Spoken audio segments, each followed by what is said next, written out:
আমাদের সব একদম টু দা পয়েন্টে ডিসিশন, আগে ভাগে কোনো প্ল্যানিং লাগছে, খারাপ লাগছে না অনেকদিন পরে। এই যে যাচ্ছে আমার driver, personal driver. Driver hi করো। এই যে গোবর রেডি চা নিয়ে। সবাইকে এক্সপ্লোর ব্লগে আরেকটি ব্লগ, নতুন ব্লগে সবাইকে স্বাগত। এই যে আবার সেই লিকার চা, মুড়ি, বিস্কুট, আর হাতে কিছু টাকা আছে, খুচরো করতে হয়েছে সকালে আর কি, লাগবে যেহেতু সবই মোটামুটি 500 টাকা 200 টাকার নোট, তো সেই জন্য। গুড মর্নিং বন্ধুরা, কেমন আছো তোমরা? এখন বাজে 7:49, প্রায় 8টা বাজতে গেছে। তো এখন চা বানিয়ে নিয়ে এসছে গোপাল, দেখতেই পাচ্ছ লাল চা। তবে আমি আজকাল একটু মানে মিষ্টি খাওয়াটা কমিয়ে দিয়েছি, একটু একটা চিমটি মিষ্টি দেয় চাতে। ভাল লাগে খেতে? একদমই ভালো লাগে না, তাও কিন্তু খেতে হবে। তুমি কি ওইখানেও তাই খাও?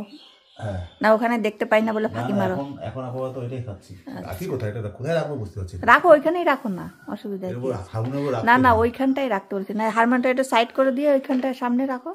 দোকানে মাল আনতে গেছিলাম, যে দোকান থেকে আমরা রেগুলার মুদি বাজার করি আর কি, মানে টুকটাক বাজারটা। রেগুলার বলে আমরা কোথাও করি না, আমরা যখন যেটা বাড়িতে যেটা দরকার হয়। হ্যাঁ, যেমন এখন চা ছিল না, ওটা আনতে গেছিলাম, তো দোকানে বন্ধ। সকালবেলা কোথায় বেরিয়েছে পুরো ফ্যামিলি, টোটাল ফ্যামিলি, পাশের বাড়ি থেকে বললো। তো বিস্কুট নিয়ে এসছি, ডিম নিয়ে এসছি, আর চা নিয়ে এসছি। গৌরবের পরীক্ষা আজকেও আছে, আমি একটু পরে যাব ওকে নিয়ে স্কুলে। আবার ওকে আজকে কি করবো, আজকে আসবো না, আজকে ওকে একদম একেবারে নিয়ে আসবো।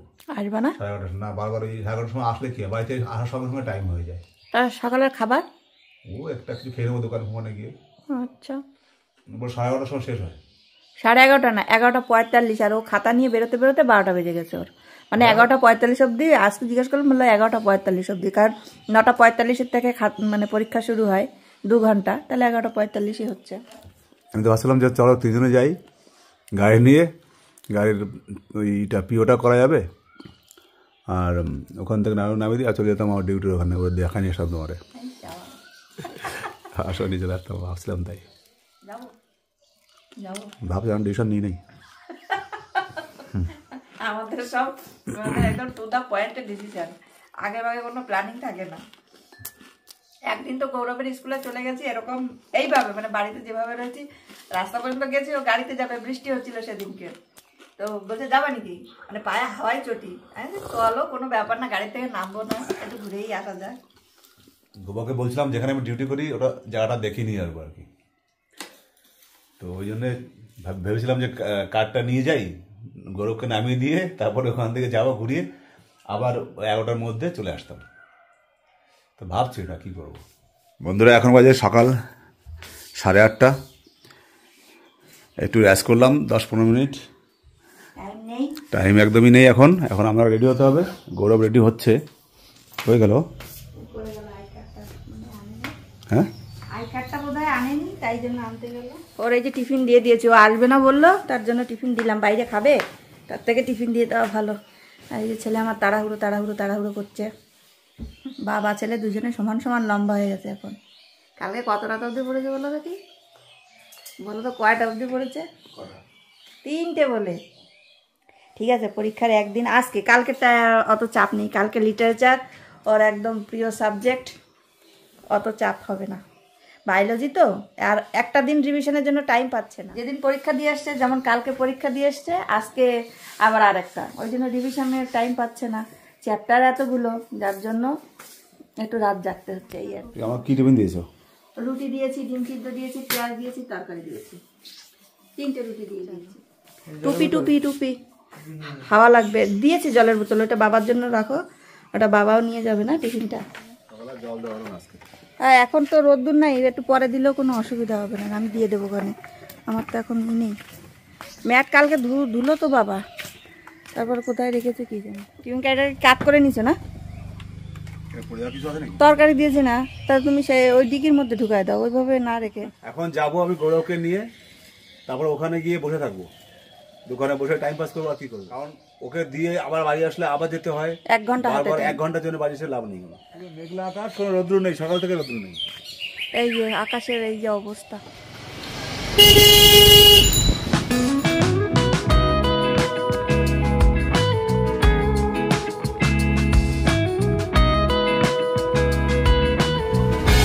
এই যে বন্ধুরা গৌরব স্কুলে পৌঁছে গেছি। এই যে গৌরব যাচ্ছে, ঢুকছে। এটা আজকে গৌরব স্কুল। প্রচণ্ড জ্যাম হয় এই সময়তে, এত জ্যাম হয় বলার মতো নয়। আর এই রাস্তাটা না বন্ধুরা প্রচণ্ড স্পিডে গাড়ি চলে।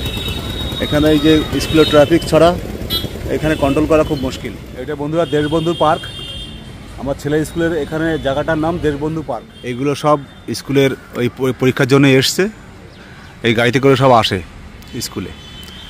স্কুলে ঢুকিয়ে দিয়ে তারপর এই গ্রাউন্ডের মধ্যে সবাই টাইমটা পাস করে আর কি। তো আমি এখন যাই একটু চা খাবো।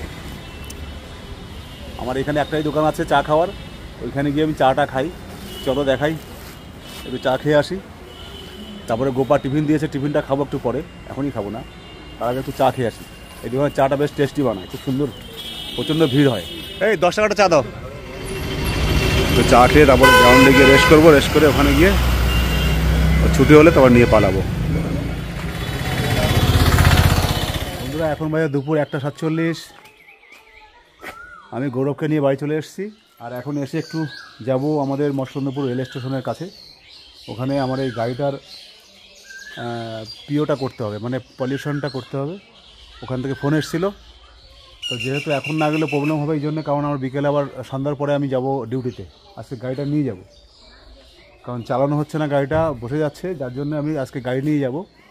তো রাত্রেবেলা তো ওখানে পলিউশন হবে না, সব বন্ধ হয়ে যায়। আর তারপরে ফ্রন্টের একটা চাকাতে হাওয়াও নেই, যার জন্য এখন যেতে হচ্ছে। আর গোপা যাবে একটু ব্যাংকে, তো একসঙ্গে সব কাজ সেরে তারপর আসবো, তাড়াতাড়ি ফটাফট করে চলে আসবো আর কি। এখনও দুপুরে খাওয়া দাওয়া আমাদের হয়নি, এসে খাবো। এখন স্নানও করে দিই। গোপার স্নান করা হয়ে গেছে, গৌরবের স্নান করে খাওয়া দাওয়া কমপ্লিট হয়ে গেছে। এখন আমি যাচ্ছি, আমি এসে খাবো, কারণ এটা না করলে হবে না। আমিও খাবো, আমি খাইনি। হ্যাঁ, তুমি খাওনি? আচ্ছা, কি বলে, সব কিছু নিয়েছো, ডকুমেন্টস নিয়েছো? গাড়িও ভাবছে বাবা আমি এতদিন পরে বেরোচ্ছি আবার। এই যে আমরা যাচ্ছি এখন প্রায় উঠনে, হ্যাঁ উঠনের কাছাকাছি, মানে আগের দিন যেখানে মিষ্টির দোকানটা দেখালো না, ওই কাছাকাছি চলে এসছি। কিন্তু আমরা ওখান থেকে আরেকটু দূরে যাবো। ভালোই লাগছে, খারাপ লাগছে না, অনেকদিন পরে বেরোলাম। বেরোনো তো হয় না বলতে কি গৌরবের সাথেই যা দৌড়াদৌড়ি করতে হয়, না হলে হয় না। আর এই যে যাচ্ছে আমার ড্রাইভার, পার্সোনাল ড্রাইভার। হাই করো। হাই বন্ধুরা, এখন আমি আর গোপা যাচ্ছি বাড়িতে, কাজ হয়ে গেছে। কারণ আমার কাজে তেমন কোনো টাইম লাগার কথা ছিল না, কারণ ওই ধোয়া লাইসেন্স করতে এসেছিলাম, আর গাড়ির চাকাতে একটা হাওয়া ছিল না সামনেরটাতে, সেটা দিতে এসেছিলাম, তোমাদের বলেছি। তো আমার ফটাফট কাজ হয়ে গেছে, শুধু রেলগেট পড়েছিল দুবার, যাওয়ার সময় পড়েছে, আসার সময় পড়েছে, যার জন্য একটু লেট হলো, নাহলে আরো আগে বাড়ি চলে যেতে পারতাম। আমার কাজটা হয়নি বন্ধুরা, হয়নি, কারণ ব্যাংকে প্রচন্ড ভিড়, অত ভিড়ের মধ্যে কাজ করতে দেরি হবে। আর এখন তো সময়ও নেই, বিকালে আবার আমাদের রেকর্ডিংও আছে, সেই জন্য আমি বললাম ঠিক আছে, বলছে কালকে 10টার মধ্যে আসলে প্রথমেই আপনাকে করে দেবে না। আচ্ছা, তো ও কাজ তো হয়নি কিছু, এই যে মাসকাবাড়ি জিনিসপত্র দরকার ছিল সেটা করলাম। আর প্রচন্ড গরমও পড়ে গেছে, কেন জানি আমার খুব গরম লাগছে। আর এই যে এখন যে রোডটা দিয়ে যাচ্ছি বন্ধুরা, এই রোডটা হচ্ছে বসিরহাট। আমি এখন বসিরহাটের দিকে যাচ্ছি। তো আমাদের বাস স্টপেজে আসলে আমি ডান দিকে ক্রস করে যাব, আর পিছন দিকে আমাদের রেল স্টেশন মৎস্যন্দপুর। তো এই মৎস্যন্দপুর থেকে আর 3-4টে প্ল্যাটফর্ম পরেই বনগা জংশন, লাস্ট স্টপেজ। এই সোজা চলে গেছে বসিরহাট। আমি এখন বসিরহাটের দিকেই যাচ্ছি, কিন্তু বসিরহাট যাবো না, তার আগেই কেটে যাব। আর 5 মিনিট পরেই আমাদের বাস স্ট্যান্ড আসবে, সেখান থেকে আমি ডান দিকে চলে যাব। ওই বাস স্ট্যান্ড থেকে আমাদের বাড়ি আর 1.5 কিলোমিটার, মানে ওখান থেকে গ্রাম শুরু। এটাও গ্রামই, এটা থোড়ি শহর, কিন্তু ওই আমরা একটু বেশি গ্রামে থাকি এই আর কি, আর এটা একটু শহর টাইপের গ্রাম। আমরা এসে আমি এখন স্নান করলাম, গোপা তো আগে স্নান করেই গেছিল।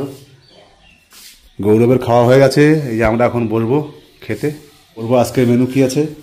মূলো শাক ভাজা, সিম চচ্চড়ি, আর হচ্ছে আলু দিয়ে মাছের ঝোল, আর গৌরবের জন্য একটু ফুলকপি দিয়ে ডিম রান্না করেছিলাম। ব্যাস এই হয়ে গেল। আর এটা মূলো শাক, আমাদের খেতে অর্গানিক মূলো শাক প্রায় শেষ হয়ে গেছে, আর 2 দিন খেলে হয়ে তাও 3-4 দিন খেয়েছি, তো মনটা বেশ সান্ত্বনা দিতে পারছি যে চাষ করেছে খাচ্ছি। খেতে ফুলকপিটা এত বড় সাইজ হয়ে গেছে, তো ওইটা 2 দিন ধরে খাওয়া বলছি, তা সবজি এত আছে ওইটা খাওয়ার মতো আর কি টাইম হচ্ছে। আমরা তো বাজারও করছি না বলো। এখন খাওয়া দাওয়া করি, অনেক বেজে গেছে। আবার বিকালবেলা সুজয়দা আসবে, রেকর্ডিং আছে। সুজয়দা কালকে কি হয়েছে, কালকে রাত্রেবেলা এক জায়গায় পুজো পড়াতে গেছিল, উনি ব্রাহ্মণ আর কি, সুজয়দা মানে পুজো আচ্ছা পড়ায় আর কি। রাত 3টের সময় গাড়ির চেন গেছে কেটে বাইরে আসার সময়। রাত 3টে থেকে ওই সেই গাড়ি কমসে কম 6-7 কিলোমিটার ঠেলে ঠেলে বাড়ি গেছে। তারপরে আবার দুপুরবেলাতে এখন গেল অন্য এক কোথায় যেন পুজো পড়াতে গেছে, ওখান থেকে আবার টিউশনি হয়ে তারপর আমার বাড়িতে আসবে। আবার আমি টিউশনি করে আবার ডিউটি যাবো। বুঝতে পারছো কি অবস্থা? যখন মানে কি বলবো, যখন সমস্যা হয় তো চাইলেই হয়, এরকম একটা ব্যাপার। তো ঠিক আছে বন্ধুরা, আজকের ব্লগটা এই পর্যন্তই। আবার দেখাবো নতুন কোনো ব্লগে। ভালো লাগবে অবশ্যই লাইক শেয়ার করে দিও। Bye bye, tata.